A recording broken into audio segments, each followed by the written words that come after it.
So, guys, let's take a look at the fake Mr. Softee truck or the imposter Mr. Softee truck. These were trucks that used to be Mr. Softee trucks, and they're not no more. And a private, somebody private bought them. These trucks are usually good to buy if you can get them because they already have the built-in refrigeration, the freezer, they have the ice cream machine built in, and really you're just kind of changing the decals on them. And usually the people that do buy these trucks, what they'll do is they'll try to make it look as much as Mr. Softee as possible.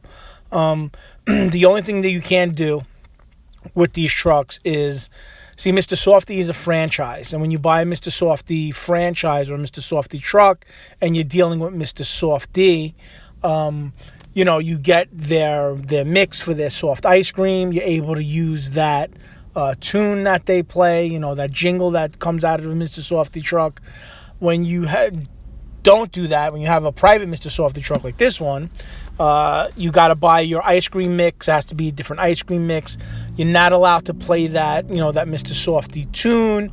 And you're not bound by a route. And so that's the plus. So if, let's say I'm a Mr. Softee franchisee, right? I own a Mr. Softee truck. I'm dealing with Mr. Softee. Mr. Softee will tell you, okay, you have route A, or you're in zone A. So you can go to street ABC. And that's it. That's your route. That's your zone. You can't really deviate from that because there's other Mr. Softee franchisees, and they all kind of have their different, territory, I guess is the best way to put it. If you're a private ice cream owner, so I know someone that has one of these converted Softee trucks. He was a guy that used to have like a Good Humor truck. He upped it and he bought this Softee truck with the soft ice cream. And he can kind of go wherever he wants. I mean, you still have to pay a permit. You have to get a permit fee, and there's an inspector, almost like a food inspector, I think. I mean, this is New York City. So you get your truck inspected, you have to have permits, and you could sell ice cream. But you could kind of go on your own route. I mean, you kind of have a permit to sell in a certain area. You can cover that whole area. With Mr. Softee, you may have a permit, or you could kind of be in the Bronx or Brooklyn or Queens, but Mr. Softee may say, yeah, you can have you could be in the Bronx, but you can only go to this street, that street, and this street. You only have certain streets or a certain zone that you can do. You can't deviate from that. As for the private guy, this guy, I see these guys all over. And my friend that has a truck, he's like, what he does is he knows streets where there's kids, where he'll make money. So he might not come to your street. He might go to the street. He'll drive right past your street to go to the next street down because he knows that's where there's kids. That's where his money. He's not going to stop on every single street. He's just going exactly where he knows there's money, where there's kids. And that's the end of it. And if he has extra time, maybe he'll pull somewhere else and he'll just pull over and turn, his music on and see if people come to buy from him. Mr. Softee, on the other hand, like I said, has a route. They have to buy from Mr. Softee directly. They have certain rules and guidelines that they have to, not only by the city of New York, but by Mr. Softee themselves. Now, this fake Softee truck, my friend has a fake Softee truck. He does really well. He's out to almost like November.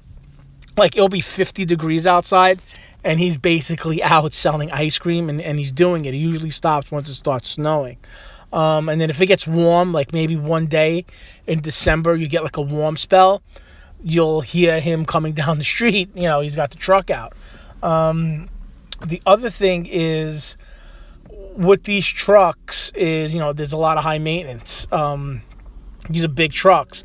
So not only do you have to keep the truck itself going, right? You have to keep the inside of this truck going. You have to make sure that refrigeration's going. You have to make sure that ice cream machine is going. And that's on top of just keeping this truck itself working. So, it's a bit of an expense. But he's making money. My friend that does it makes money. He's been doing it for years, and he's doing pretty good with it. I don't know. I know that these fake Softee trucks aren't everywhere. They're definitely in New York. You see them. And what I'm going to do is I'll let you listen to the tune that this gentleman is playing. because he's not playing the Mr. Softee tune. He's not allowed to. But he has his own unique tune. And I've heard different tunes come out of these Softee trucks, these fake Mr. Softee trucks. Everything from, they'll just play whatever. Sesame Street, SpongeBob, or they'll play like real music. They'll have like a rap party going. I've been in a couple of times where they're blasting like, music from like the radio stations. People like dancing and fighting around the Mr. Softee truck. So I'll let you listen to the music, and then, like I said, like, subscribe, comment. And if you know anything about Softee or how these things may work in your city or where I am in New York, let me know. All right? Hope all is well. What am I saying? Make money and go to the gym and, I don't know, stay healthy. God bless you, and I'll talk to you guys soon. All right, bye-bye.